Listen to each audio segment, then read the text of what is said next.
உங்களுக்கான இன்றைய வாக்குத்தத்தம்.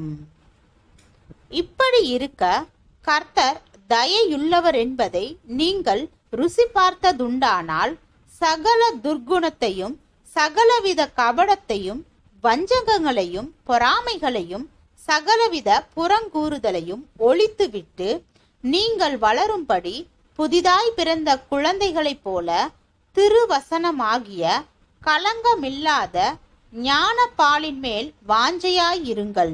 மனுஷரால் தள்ளப்பட்டதாயினும் தேவனால் தெரிந்து கொள்ளப்பட்டதும் விலையேற பெற்றதுமாயிருக்கிற ஜீவனுள்ள கல்லாகிய அவரிடத்தில் சேர்ந்தவர்களாகிய நீங்களும் ஜீவனுள்ள கற்களைப் போல ஆவிக்கு ஏற்ற மாளிகையாகவும் இயேசு கிறிஸ்து மூலமாய் தேவனுக்கு பிரியமான ஆவிக்கேற்ற பலிகளை செலுத்தும்படிக்கு பரிசுத்த ஆசாரிய கூட்டமாகவும் கட்டப்பட்டு வருகிறீர்கள். 1 பேதுரு 2வது அதிகாரம் வசனம் 1 முதல் 5 வரை.